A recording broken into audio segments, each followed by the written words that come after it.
यदि कोई मेरे पीछे आना चाहे तो अपने आपे से इनकार करे और प्रतिदिन अपना क्रूस उठाए वे मेरे पीछे हो ले।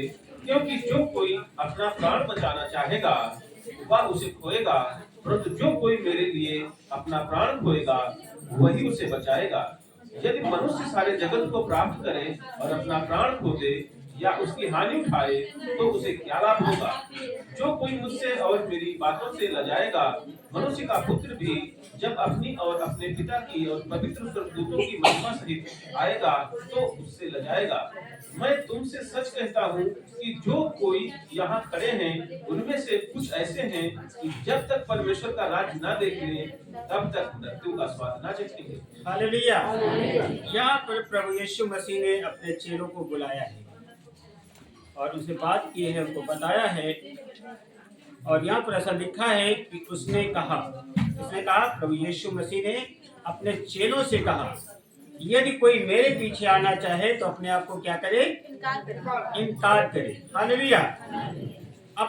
यदि प्रभु यीशु मसीह ने कहा यदि कोई मेरे पीछे आना चाहे तो अपने आप को इनकार करे और प्रतिदिन अपना क्रूस उठाए और मेरे पीछे खोले।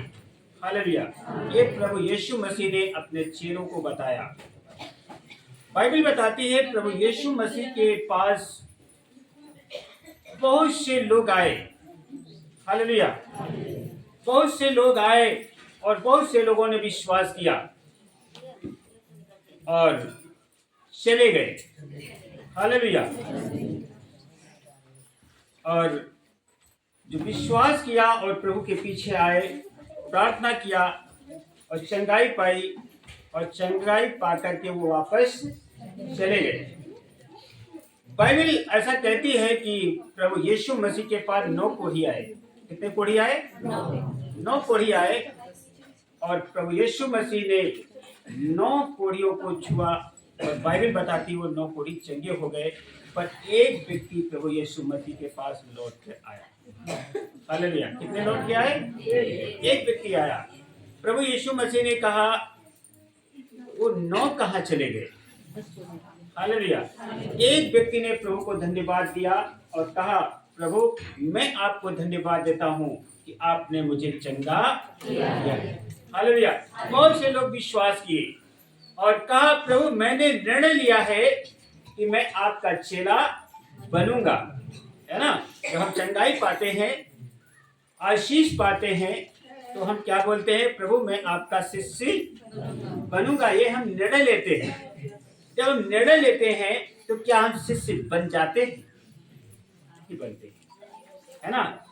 विश्वास किए और बपतिस्मा भी ले लिया, भोज भी ले लिए। पर बाइबल बताती है कि जब तक हम प्रभु यीशु मसीह की आज्ञा को नहीं मानते हैं तब तक हम उसके चेले नहीं ठहरते, है ना? चेले बनने के लिए प्रभु यीशु मसीह ने शर्तें रखी हैं और जो शर्त रखी है और उसको अधिकार भी प्राप्त होता है। किसको अधिकार मिलता है? जो शिष्य होता है, जो चेला होता है, उसे अधिकार प्राप्त होता है। और अधिकार ये है कि तुम मेरे नाम से दुष्ट आत्माओं को निकालोगे। हालेलुया। ये किसको अधिकार मिलता है? जो चेले होते हैं। वचन में लिखा है प्रभु यीशु मसीह ने अपने शिष्यों से कहा, यदि कोई मेरे पीछे आना चाहे तो अपने आप से इनकार करे। क्या करे? इनकार करे। इनकार का मतलब क्या होता है? अपने आप को शून्य कर देना, अपने आप को मार देना। और रोमियो 8 अध्याय के 12 पद में लिखा हुआ है, संत पौलुस कहते हैं कि हम इस शरीर के कर्जदार नहीं हैं कि शरीर के अनुसार दिन काटे। हालेलुया। ये संत पौलुस ने कहा है रोमियो 8 अध्याय के 12 पद में, हम इस शरीर के कर्जदार नहीं हैं कि शरीर के अनुसार दिन काटे। बाइबल कहती है ये शरीर के अनुसार दिन काटोगे तो मरोगे, ये आत्मा के द्वारा देह की क्रियाओं को मारोगे तो जीवित रहोगे। हालेलुया। आज हम आप प्रभु की आराधना करते हैं, प्रभु की प्रशंसा करते हैं, उसके चेले हैं और उसके पीछे चलते हैं, पर हम अपने घमंड को नहीं मार पाते। सच है, हमारे आपके अंदर घमंड है। घमंड क्या है?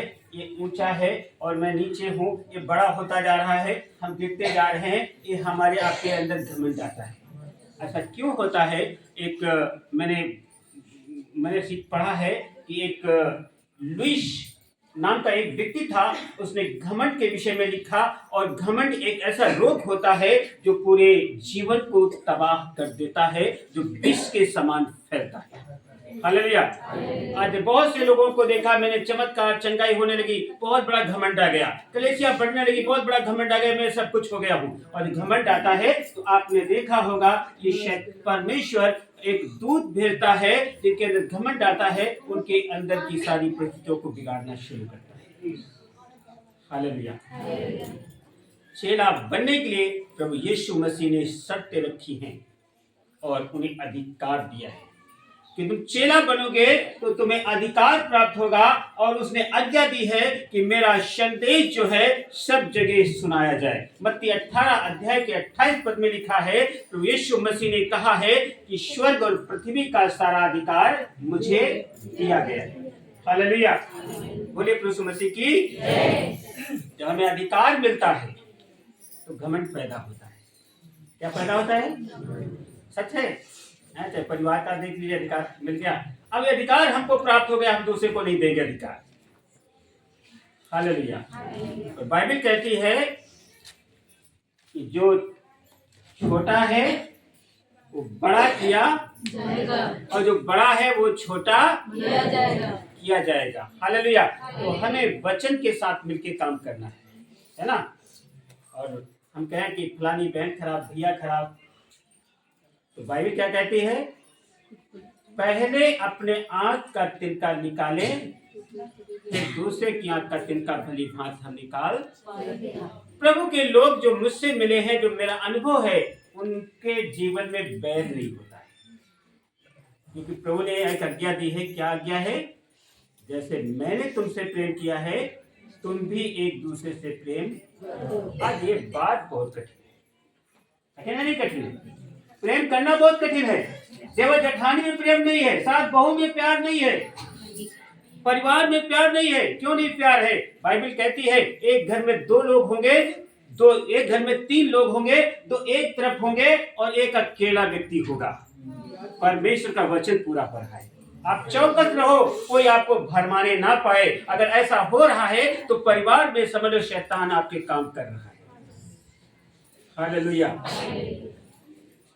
वचन में लिखा है, आपने उड़ाऊ पुत्र के विषय में तो आपने सुना होगा, और उसने अपनी संपत्ति अपने पिता से बांट ली। क्या पिता का हृदय वही था कि बच्चा चला जाए? हैं? वो इंतजार कर रहा था, मेरा बेटा लौट के जरूर आ जाए। हालेलुया। और लौट के आया, और फिर उसको क्या लगाया? पर हम आप गले लगाना नहीं जानते, हम क्या करते? बैर करना जानते। आपने देखा होगा, मेरा जो सर्वे है, आज हमने देखा कि एक परिवार में फूट, उनके मोहल्ले में फूट, उनके घर में फूट। तो वचन में लिखा है, बीज को अगर पेड़ को अच्छा कहो तो उसके फल को भी अच्छा। हालेलुया। आज लोग आज चर्च में क्यों नहीं पड़ोस के निकल के आते हैं? क्योंकि हमारी गवाही बिगड़ती जा रही है। गवाही बिगड़ी नहीं बिगड़ी है? तो हमारी गवाही बिगड़ेगी। जब हम ही अच्छे नहीं है तो हमारे साथ कौन आएगा जुड़ के? हालेलुया। घमंड एक ऐसा रोग है जो विष के समान फैलता है, और एक दिन वो पूरे जीवन को बर्बाद कर देता है। हालेलुया। प्रभु यीशु मसीह ने अपने शिष्यों को सिखाया। कितने लोग शिष्य हैं? हाथ उठाएंगे। हम तो शिष्य के विषय में शिक्षा नहीं दे पाते हैं। हाथ उठाइए। शिष्य लड़ाई करेंगे? सुबह घर में लड़ाई करेंगे? घर में फूट डालेंगे? आप दूसरे पक्षपात करेंगे? जिस घर में पक्षपात होगा, फूट होगी, आप प्रार्थना नहीं कर पाएंगे। प्रार्थना नहीं कर पाएंगे। परमेश्वर नहीं चाहता है कि कोई भी मनुष्य पापी है वो नाश हो जाए। परमेश्वर नहीं नाश करना चाहता है, हम क्या करते हैं, नाश करना चाहते हैं। यीशु मसीह ने शिष्य कहने लगे प्रभु यीशु मसीह से, प्रभु वो गुम्मट एक था जिसे सिलो का गुम्मट बोला गया है, 18 लोग बैठे हुए थे और गुम्मट गिरा, 18 लोग दब के मर गए। यीशु मसीह ने कहा, चेलों ने कहा, प्रभु प्रभु ये लोग क्यों मर गए, ऐसा क्यों हो गया? तो यीशु मसीह ने चेलों को डांटा, अगर तुम मन ना फिराओगे ऐसे ही तुम भी नाश हो जाओगे। तो प्रभु यीशु मसीह ने हमें मन फिराने के लिए बोला है। प्रभु यीशु मसीह ने चेला बनने के लिए शर्तें रखी हैं कि तुम मेरे शिष्य बनना चाहते हो, कि तुम मेरा चेला बनना चाहते हो, तो अपने आप से क्या करना होगा, इनकार करना होगा और अपना क्रूस उठाना होगा। क्रूस का मतलब होता है मरना होगा शारीरिक रूप से, और शरीर में जो आत्मा है, आत्मा से देह की क्रियाओं को मारना होगा। घमंड है उसको आप मार दीजिए, आनंद में बदल दीजिए। कुछ गुस्सा आ रहा है, शांत हो जाइए, है ना। कोई आपको भला बुरा कह रहा है, उसके सामने हाथ जोड़ लो, कदो ठीक है आप ही बड़े हो, है ना। बाइबल क्या कहती है, जो छोटा है वो बड़ा किया जाएगा। हालेलुया। एक व्यक्ति ने कहा कि निर्णय लिया कि प्रभु मैं आपका शिष्य बनूंगा। प्रभु यीशु मसीह ने उससे क्या बोला, लोमड़ियों के घर होते हैं और पक्षियों के बसेरे होते हैं, पर मेरे पास तो सर धरने की जगह नहीं है। मैं चेला नहीं बना सकता, मैं शिष्य नहीं बना सकता। अगर शिष्य बनना है तो अपने आप को इनकार करना होगा और क्रूस उठाना होगा। हालेलुया, बोले प्रभु मसीह की। और यूहन्ना 15 अध्याय के 16 पद में प्रभु यीशु